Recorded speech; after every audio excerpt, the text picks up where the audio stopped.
Hello, welcome. This is your favorite sorcerer, Aurelius Sopax.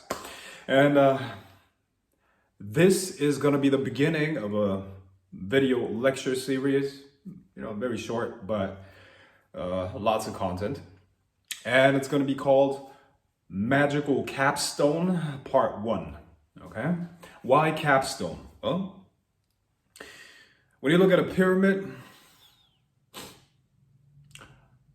the significance of the pyramid is very, very great. And I'll tell you why. There's a reason why the ancient Egyptians, there's a reason why all of those secret societies that you see out there, and then all kinds of people related to the occult saw something special in the pyramid. I'll tell you why. Because the pyramid is actually a symbol for knowledge and wisdom. How so? Well, look, all of knowledge is hierarchical and pyramidical. Now, what does that mean? See, when you look at a pyramid, you got different levels inside of the pyramid, right?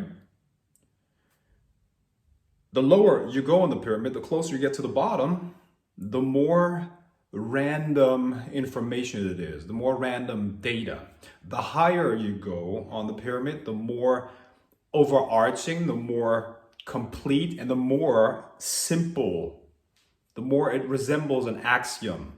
An axiom is just a datum, a very straightforward instruction on how to deal with reality. Okay, let me give you an example. Let's look at law overall. Okay, you got the pyramid. Law in this case would be, at the top you got the Constitution. And when you go lower, you got something like, more specialized, like business law, right? And then you go into the very bottom, which is extremely specialized. And then you end up with something about contracts for oil fields, right? And that will be very, very specialized. See, if you want to cut through a lot of confusion, and if you want to master a subject, you have to go for the top right away, okay? You cannot spend your time studying and understanding the bottom before you have understood the top. That's why I call this magical capstone. My entire magical system, which is apotheism, my entire magical system is based on this understanding. It is that in order to completely understand something, you first have to focus on the capstone, understand the top 20%. That's usually something resembling Pareto, and by the way, Pareto is a mathematical formula. It's not just an 80-20 rule. It's a mathematical formula, meaning it works with mathematical precision, which means Pareto can be applied to Pareto, okay? So in actuality, in order to get 50% of the results, 1% of your actions matter, right? But that's a different topic. Maybe I'm going to go into that as well, right? But here we're talking about magic and the occult. We're talking about a pyramidical structure of knowledge and wisdom. Yeah? In order to dominate, completely understand, and master any field of knowledge and wisdom, you have to first go for the top, understand the top 20%, and then you will be able to permeate and master everything that's lower on the pyramid very easily. You see? Why? Look at the Constitution again. The Constitution is at the top, okay? That's the most fundamental stuff. At the bottom, you have these, more specialized laws for specialized field. And you know what? None of this lower stuff can contradict the top. You cannot have a law that contradicts the Constitution, right? The highest courts always deal with the Constitution. They check if whatever contract, whatever problem is going on is in alignment and in conformity with the top, with the Constitution, or not. And if it's not in alignment with it, boom, it's gone, right? No, everything actually works like this, any field of knowledge, you see? So, since I teach apotheism, since I teach magic in that way, this is why my students, the people that study with me, can take this and go into any other specialized magical field, let's say a tradition here, a magical system there, a grimoire there, and completely make use of it and dominate it very, very fast. That is because The structure of the pyramid never changes, ever, you see? Whereas others are like, they're trying to figure out stuff from the bottom. You can't do that, you see? Okay, so the capstone, the magical capstone, has relatively few laws, but there are still, lots of them. And I'm going to share those, maybe not all of them, I don't know.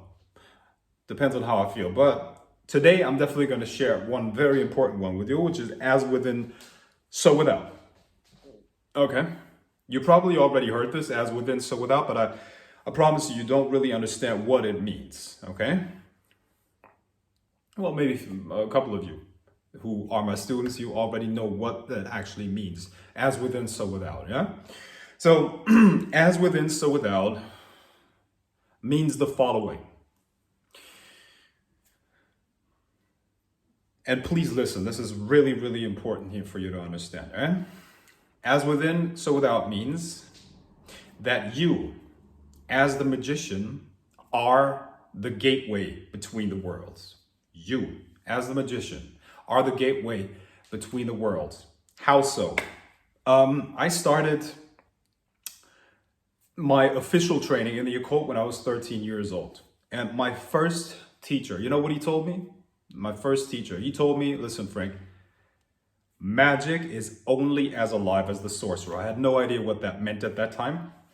But the older I get, the better I get at my craft, the more I reach new levels of mastery, the deeper and the more powerful this teaching becomes, you see? Magic is only as alive as the sorcerer. Now, what does that mean?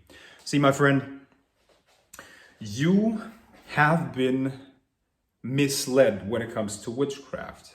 You have either learned or assumed, or maybe you have actually been lied to believe that magic is the external craft, okay? The external craft, meaning the physical ritual that is going on, the physical movement of implements. When it is divinations, the cards matter, or the mirror matters, or the fucking, the implements, the candle, and all of that stuff. These things are secondary. Remember, they're exoteric. Ex is a prefix that means extra, like outside. Okay, eso means internal. Yeah. This is an esoteric art, witchcraft, magic, real witchcraft and magic. I'm not talking about, tricks on a stage. I'm talking about real witchcraft, calling up demons, casting spells, cursing people, doing love spells, money magic. This is an esoteric art. Yeah. Esoteric means internal. So, you have been misled, you have been misguided to believe that what you do externally matters when it comes to your magic. You can also often tell the person's level of magical development by the extent to which they put it up as a front, okay? Now, it is good to look like what you are, okay?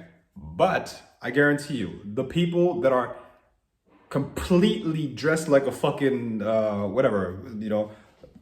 real life World of Warcraft character with their pentagrams all over and their fucking weird shit that they're wearing.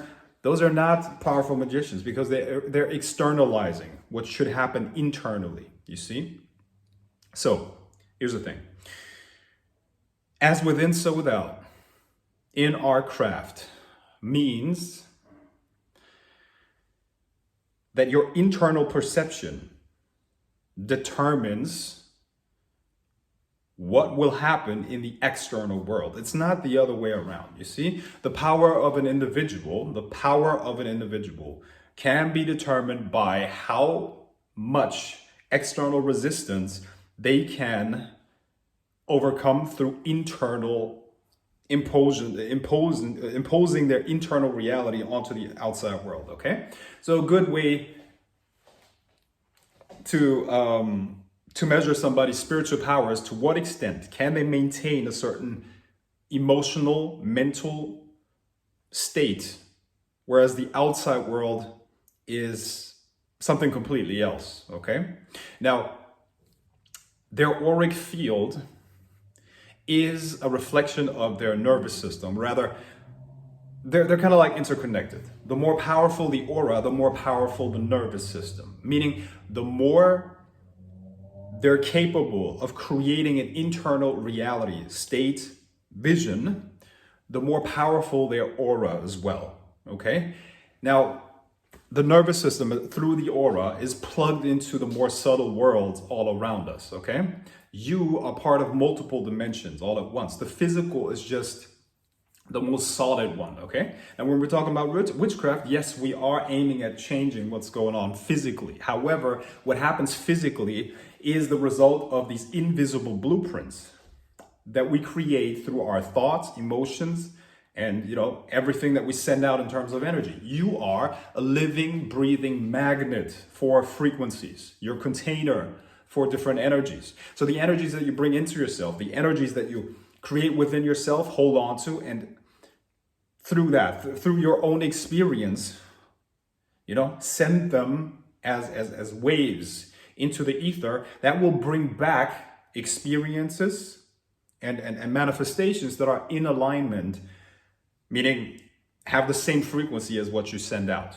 Yeah. So the alchemical process that you do within yourself by bringing in different energies and experiencing those will create an effect in your life. Not instantaneously. I did a different video on that where I was talking about servitors and how there's a time lag between energizing something and reaping the reward. Yeah.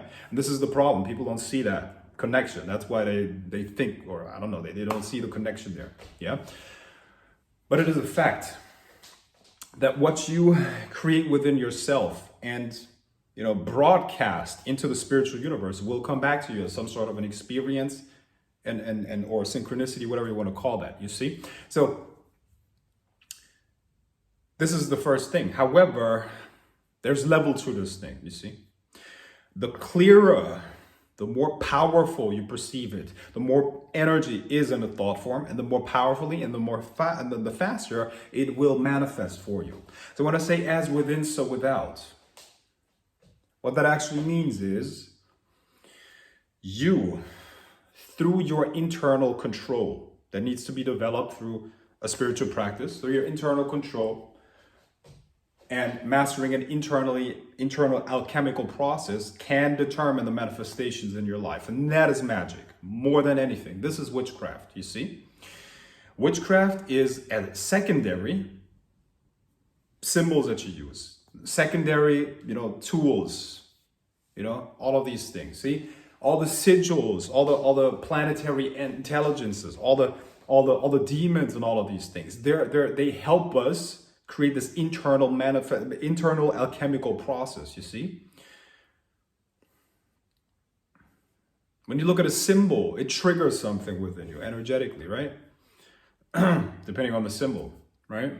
When you hear a word, it triggers something in you. All of these things, you see. So good magic means you understand how these things work, meaning how symbols relate to different energies, and you become good at creating this nice little cocktail within you that matches the external manifestation that you want to see, you see.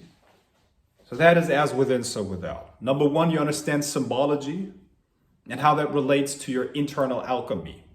And then the next level is, and you put some force behind it. Yeah, and all of that requires a constant, daily, disciplined, magical practice. That's it, okay? So this is what's going to get you the results that you want. As within, so without. That is what the ancients meant, yeah? This was the first magical capstone. I started doing consultations, readings, and ritual for hire again, channelings as well, yeah? If you're interested in that, click the link below this video. You can also get mentoring from me, okay? So coaching. However, guys, I don't teach everybody, okay? And number two, I shouldn't have to say this, but see, real knowledge requires real money, okay? So be prepared. If you want the real stuff, be prepared to pay for it. All of you people who don't understand that, you deserve exactly what situation you're in. Okay? You deserve all of your fuck ups. You deserve all of your misery. I tell you why. Because you don't understand how the universe works. It's an exchange of energy. And if you get fucking gold, diamonds, and the fucking universal truths, you are supposed to fucking pay for it. You exchange energy for it. There's nothing for free in this universe. And if you don't understand that, and if you think this is too expensive, then you deserve your fuckery and your misery, okay? And I have zero compassion for you. For everything else, just, go in the description on this video. You will see there are all kinds of ways to connect with me, to get more of my content. And I see you in the next capstone of magic. Peace.